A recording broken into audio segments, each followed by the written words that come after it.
Today on Keep Classical Weird, the next in our Not Dead Composer series. I started playing viola a little bit when I was in junior high, but at the suggestion of my violin teacher. But I had what I've heard called a violinola, which was a violin strung up like a viola, which is just gross, as you well know. Yeah.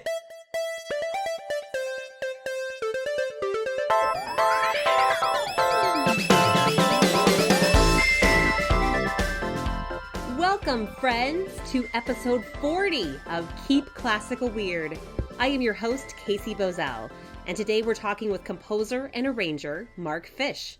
I had the pleasure of meeting Mark when the Newport Symphony commissioned a symphonic work in honor of the 30th anniversary of the symphony, as well as a memoriam to the actor David Ogden Stiers, who worked very closely with the orchestra and was a great friend of Mark's. You'll hear in our interview that his aesthetic is very fun. He writes music that's often light-hearted and themes that lend themselves to be very singable, and in doing so has happened to write plenty of pieces for kids as well as adults. He joined our interview from his studio near the Bay Area. Enjoy! I grew up in San Diego, went to school at UC Berkeley for undergrad, and then pretty much didn't really want to leave the Bay Area. But I was out of school for a few years, and at that time, even though I was a music major and stuff, I had a non-musical job for a while. And during that time, I met somebody. We started going out. We got married a lot later. But as she saw what I was doing, I had a job. I had a job actually as a technical writer for an outplacement business. Now nobody does outplacement anymore. But this was back in the 90s, which tells you something about my age. But at that time, outplacement was the business of, basically a company would lay people off and they felt guilty, so they wanted to help them find new jobs. So they'd hire us to help them do that. So I wrote resumes for people, I wrote cover letters, and I taught them how to write their own. This all came about because of a friend that worked there, but also I had done stuff in writing. My mom's an English teacher, and she taught my older brothers and I how to write. Basically, I never learned anything from teachers in school about writing. It was all from my mom, pretty much. Wow. Yeah. That was not always the easiest experience because she sort of demanded to see everything I wrote up through part of high school when I told her she couldn't anymore. Ooh, So it was wow. but I learned how to write. But music was always, part of my life. And when I was very, very young, my mom was really interested in violin for us. So my oldest brother took lessons, and my middle brother did too, and I did too. My oldest brother kind of stopped for a while, but he in college, but then he kind of came back to it, and he lives in a different part of San Diego where I grew up. He lives there now, and he's teaching violin some, and he sometimes plays with bands and things like that. Yeah, I went to school at UC Berkeley for undergrad. I was out for a few years doing this other non-musical stuff. I got laid off from my job because the business wasn't doing that well. And then I was just trying to pick up gigs here and there, and I made so little money one year that Arlene, who's now my wife, goes, "Do you realize it would cost the IRS a lot more to audit you? Like, to see if you were trying to get away with something, than it would for them to just let you go. Like, that's how little money you're making." I said, okay. And so she's like, you got to do something. So I went back to grad school, and I went for composition specifically, and I decided to go to UC Riverside because there was a teacher there that I'd met one summer prior to that. His name's Byron Adams. He's written a lot of choral music, and he's written some other things as well. But he was just a great teacher. And I met him at the American Conservatory at Fontainebleau one summer because I decided to go and study composition there.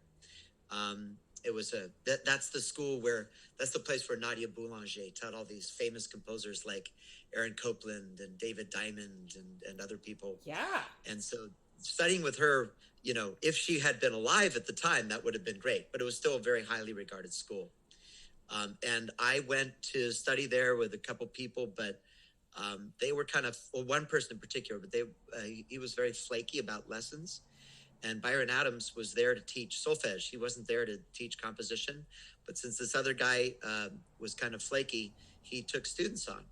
And I had a lesson with him. And unlike my experience at Berklee, where it was a very different feeling and a different atmosphere, Byron looked at the music that I was writing, and I imagine he did this with other people. And he had suggestions and ideas about things that I was writing, no matter, like, the style didn't matter. I was writing music that was in a key and not atonal and things like that. Whereas my experience at Berklee was, I'll never forget, I was writing a piano quintet, and the guy that I was studying with, I told him that the climax of the quintet was going to be when all these instruments were actually playing the same thing at the same time. And he kind of like made this face and kind of went like that. And he said, well, that's fine if you're, Dvorak or something like that. And I thought, this is hard. I learned a lot, in undergraduate, but the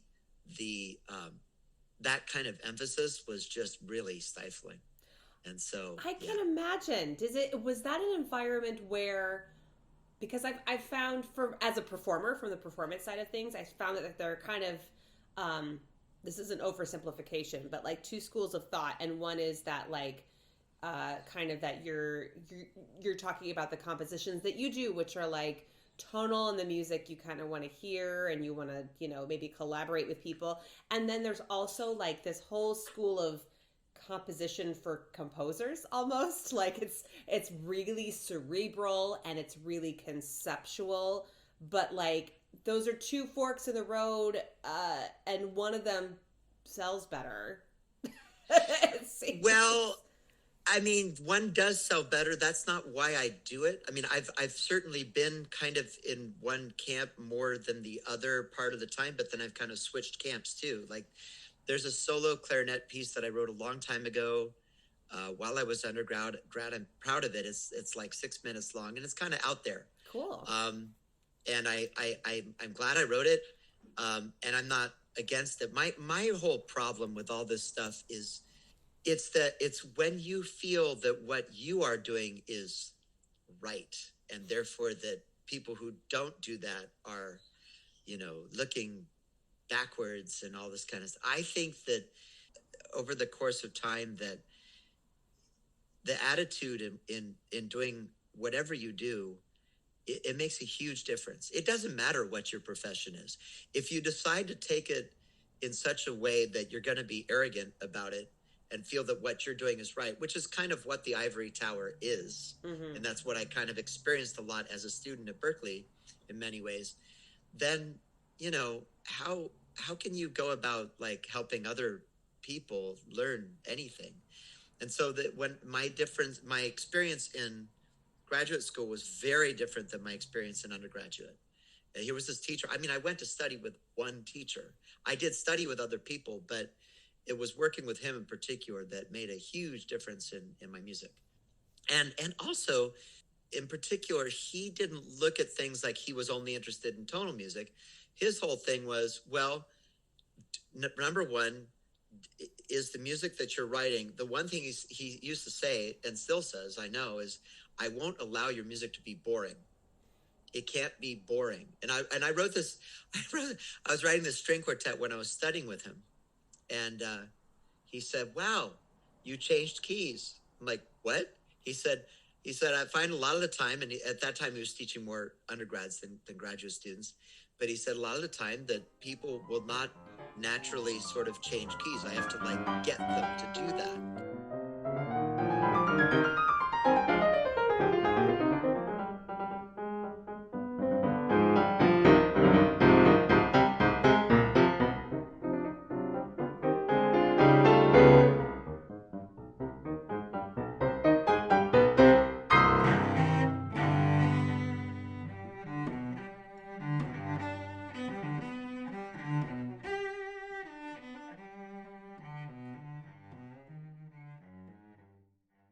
What was your first experience in this whole realm of composition?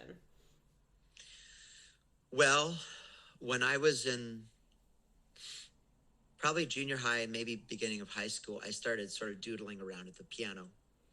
I'm still not like a pianist, but I can kind of get by. And I mean, the very first thing I wrote was uh, just some really boring, like new agey kind of stuff that I wouldn't even consider a real piece now, that could go on for as long as you wanted to go on because it was so repetitive. It just sounded like accompaniment, not like the Steve Reich, but something where it was just very, um, shall we say, serene, but serene without going anywhere.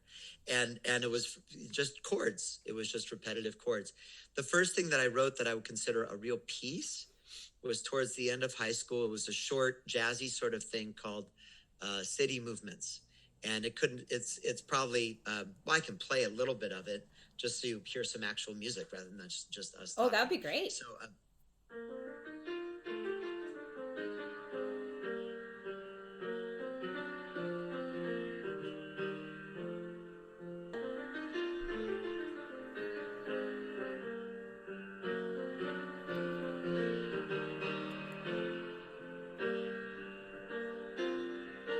anyway, you get an idea of the harmonic language, Right. which is pretty simple. And there's always been, for the stuff that comes easiest to me, should I say, there's always been something of a sort of pop influence. Like, I don't think of that as classical really at all. It's not, but it's a piece, and it starts to change and grow and develop and change keys. And what it ends up being is just like a 3-minute thing, and it's just variations on that melody taken into sort of different styles. Just a yada da da dum, where we hear the 5-finger pattern, sort of first 5 notes of the major scale, and then it's taken into different things. That's just to give you an idea. But that's my first real piece per se. And you said that was like around the end of high school, and is is that something that you were at that point in time? You were like, oh, I got to continue this, I got to build on this, or were you just kind of like, this is just something I do? I've kind of heard both at that stage in life. Oh, I'm still at that stage of this is just kind of something that I do. I don't think I've ever gotten past that. I tend to think that if I am more serious about it and I put it into a bigger thing, then I get very anxious and stressed about it. And then I end up writing something that tries to be overblown and too like, I'm trying to write to impress somebody. When I write something to try to impress somebody, it's terrible. It's really bad. I did this arrangement last, it was like a year ago or something like that, of a piece I was commissioned by the. Well, I did an arrangement, first of all, that was not like that, of a famous Indian religious song called Raghupati Raghav Ram, and apparently it was Gandhi's favorite song. And I was in touch with this Indian singer to kind of talk about the style of how to do this. And I did it for the Ragazzi Boys Chorus, a fantastic boys chorus in this area that tours and all this stuff. So I arranged it, and it also had some tablas in it and stuff. And it was very simple and kind of soft and not a really big thing. And then I got, and somebody heard it at that concert, another choral director that I know, of another really great chorus. And he said, I'd love it if you were to take this and make it for my grown-up choir, and they can do all kinds of things. Feel free to put lots of different harmony, like not different harmony, but Divisi in, because they're really good, and they are really good. It's a group called the Choral Project, and they're located in San Jose, not a bit south of here. He said, but it'll be for chorus and orchestra. And I thought, oh, this sounds large, right? And I thought, well, I should really go and check out some recordings of some bigger versions of this piece. And so there's this one that's from the Gandhi movie, and they play it during the end credits, and it's this giant orchestra playing it, and it sounds very, very Hollywood. And I thought, I need to do something like that, right? So I add orchestra to it, and then I send it to the choral director, who really liked the first version of it. And he's like, what is this? It's like, I feel like it's kind of like screaming at me, and it didn't have that beautiful Indian sort of serene thing of just this being this very simple thing. You've added all this stuff to it. And he's like, you need to pare this down. And so I did, and it got better, and it did get performed, and it's okay. Like I'm pleased that I did it, but I'm glad it didn't end up being quite so in your face. But I've realized that the kind of music that I like, the kind of art that I like most of all, is the stuff that doesn't really scream at you. And when I say it that way, like, I'm sure somebody will vehemently disagree with me, but one sort of composer who I think writes just beautiful melodies and everything like that, but I really enjoy the ideas of Leonard Bernstein, but the way in which the music is orchestrated sometimes, and sometimes he didn't actually orchestrate West Side Story himself. Right. And there are great tunes in there, but sometimes the music just doesn't let you think. Like, it doesn't let you be a little bit introspective, which is kind of more of where I am.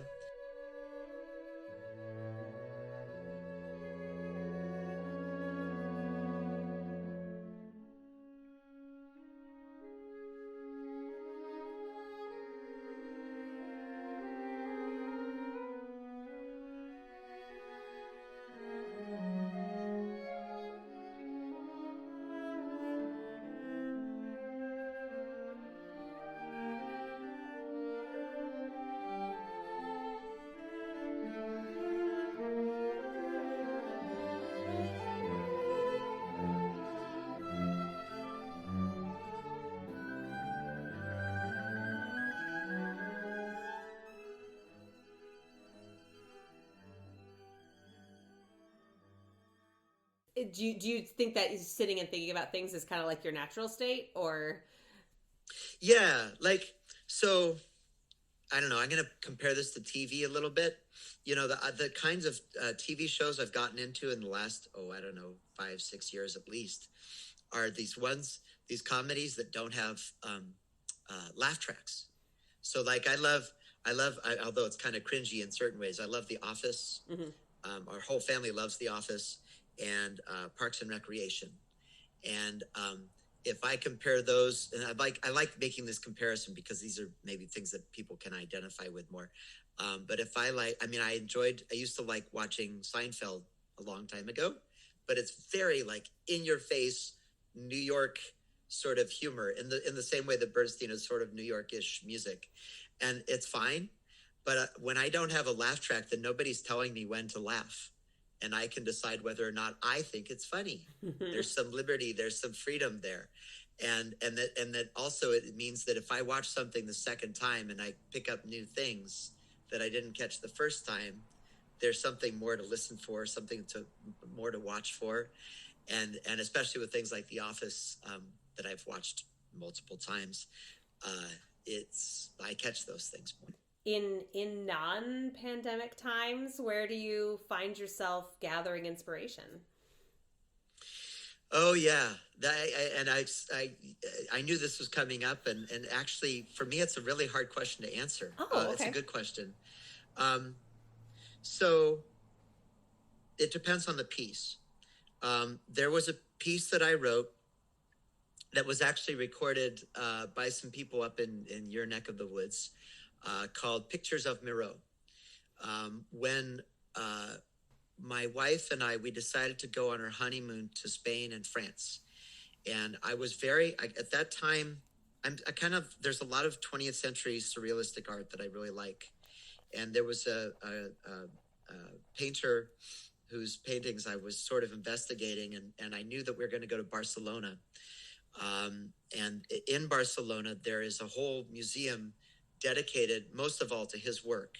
And his name was Joan Miró, and he was contemporary of Picasso, a Catalan painter.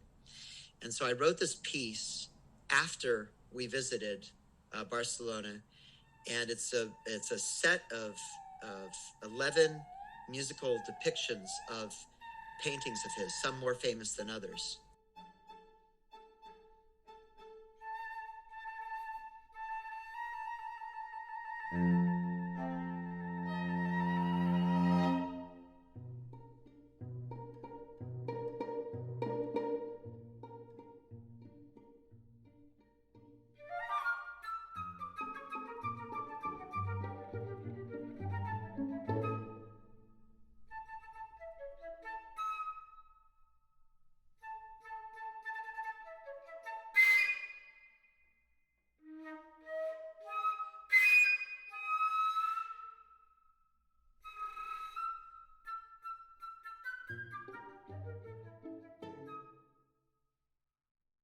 one of the earliest pieces that I'm proud of was a setting of a Maya Angelou poem called it's called Woman Work, and I wrote this for violin and piano because I couldn't get the rights to set the poetry at first.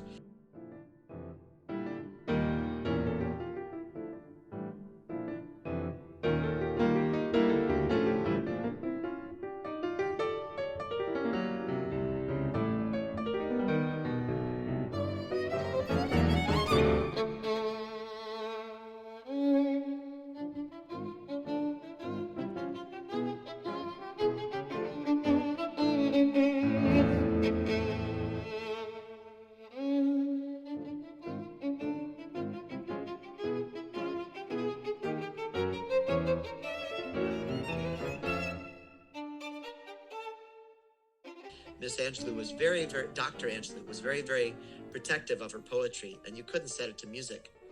And then something very strange happened later, where after she passed away, I found out that her organization that's in charge of all of her titles, her poems, called Caged Bird Legacy.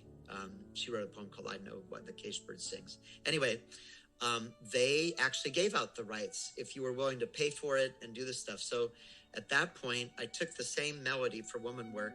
I made it for women's chorus.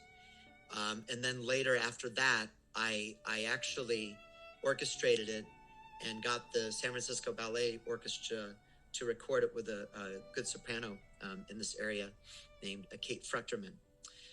And so we did a recording session of that, and that's actually up online.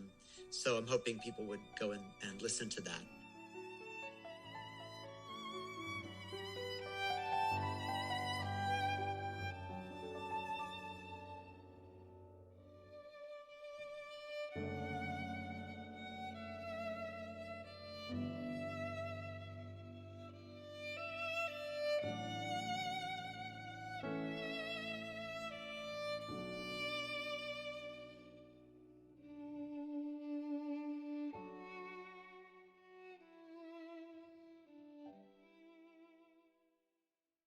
But I know you, Casey, because you played a piece called Bless Your Heart, which was in celebration of the 30th anniversary of the Newport Symphony Orchestra, and also a tribute to David Ogden Stiers, who lived very close to Newport and was a great contributor to the orchestra for many years. And I miss David dearly. I got to know him because years ago, when I was growing up in San Diego, and this was after I guess he might have still been doing MASH at that time, but he was guest conducting the orchestra that I played in, which was the San Diego Youth Symphony. He spent a lot of time in San Diego because we had the Old Globe Theater, which was not a replica, but similar to the Old Globe Theater in England that Shakespeare was involved with. And so they did a lot of Shakespearean plays. And so David, being the classical music enthusiast that he was, got to know the conductor of our youth orchestra, our San Diego Youth Symphony, conducted by a man named Louis Campilio. And he came and guest conducted for one piece, and he also narrated Peter and the Wolf, which was something he did very, very often. So I was about 12 years old at the time, and throughout my life, I've had a terrible sense of direction. And the reason that's important was something weird happened where we did this concert at the San Diego Civic Center, which no longer exists, but it was there at that time. And we did Peter and the Wolf, and it was a short concert. It couldn't have been more than like 45 minutes. And for some reason, I blew it on telling my parents the time that they should pick me up. And so here I was after the concert. Pretty much everyone's left. I had met Mr. Stiers at the rehearsal a couple days before because I had gone up to him and asked him for his autograph. Right? So after the concert, I was there with my suit and bow tie on, with my violin in its case next to me in downtown San Diego. and there is a homeless person looking straight at me from across the street, and I'm feeling kind of frightened because I'm at a phone booth. This was long before the days of cell phones. And I'm like, I hope nothing happens to me. And I'm calling home, and this is long before answering machines. We didn't have one, right? So I'm calling home from a phone booth, and the phone keeps ringing and ringing and ringing. And finally I hear this, "Hey, Mark." And I'm like, where did that come from? And I looked around and I heard my name again. And there was Mr. Stiers in his BMW offering me a ride home. And I'm like, really? Are you sure? He's like, yeah, no problem. Don't worry about it. So he drove me home. But the part of the story that I don't usually tell people, I don't know why I say it now, is that with my sense of direction being as bad as it was, I couldn't tell him how to get to my house. So we literally stopped at a gas station and then called my parents again from there. And then, yeah, picked me up and they met him, and it was all very nice. So that happened when I was 12. And then years later, I had a close friend that was playing, a guy named Rick Shinizaki, who's also premiered my music, wonderful violinist. And he told me, listen, I know that you know him, and I know you're looking to have a narrator for this Ferdinand piece, and you talked about getting a hold of him. I should tell you, he's coming to narrate with the San Jose Symphony, which is now called Symphony Silicon Valley. But anyway, that time it was San Jose Symphony. He said, why don't you go and talk to him? I said, really? He said, yeah, come to the dress rehearsal, and I bet you can find a couple minutes to talk to him. And so I did. And I talked to him about this recording, and he gave me his phone number and his address. And he was very nice. He said something about, I don't remember if it was at that time, but I think so. He said something about maybe making a DVD of the piece, not a CD. And I was like, whoa, that's really weird. And that was at a time when people did that. Yeah. So mind you, Casey, this was like, 15 years later. He said he remembered me, but I'm not sure if he did really. And I must have called him maybe, I don't know, 5 or 6 times over the next few months and didn't hear back from him. And I thought, okay, well, probably nothing's going to happen. I left a nice message. And finally, one day he called me back. And so we scheduled a concert up here in the Bay Area. We scheduled a couple concerts to do the Carnival of the Animals and Ferdinand the Bull. And we had a great cellist from here named Nina Flyer, and a great pianist whom Nina had played with on a cruise to Alaska named Chia Nagatani. She's wonderful. She lives in LA. And we got together and we did a couple concerts up here, and it went pretty well. And he said, okay, let's record a CD. And not a DVD at that time, but a CD. And I was like, really? He said, yeah. So we finally did a recording session, all that. We put out a CD through a label that's up in, again, your area, Casey, called the North Pacific Music, run by a guy named Jack Gable, who's fabulous as well. Oh, wow. Okay. As the years went by, Ferdinand grew and grew until he was very big and strong. All the other bulls who had grown up with him in the same pasture would fight each other all day. They would butt each other and stick each other with their horns.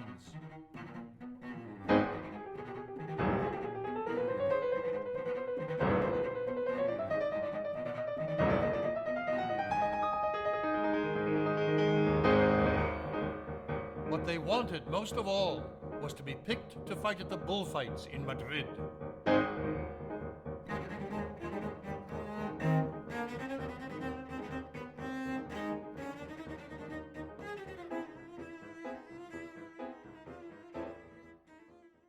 So if people want to find out more about you, where can they go? I have a website, which is markfish.com. Mark is with a K. Fish is spelled just like the animal. Sometimes people ask me how to spell fish, which is kind of interesting. That's funny. But it's spelled F-I-S-H, yeah. And then I have a SoundCloud thing too. But you can look my name up on SoundCloud with my middle name in there as well. So with my middle name, it's Mark Eric Fish. But if you want my website, it's just markfish.com. And that's our show for today. My deepest thanks to Mark Fish. You can find a link to his San Francisco Ballet recording of Woman Work on our show page as well as our social media pages. Our theme music was composed by Not Dead composer Thomas Barber. Check him out at thomasbarber.com. Web development support is provided by Tina at citybeautifuldesign.com. Keep Classical Weird is created and edited by me, Casey Bozell. Find us on Facebook, Instagram, and Patreon. Thanks so much for listening, everyone. Stay safe and stay weird.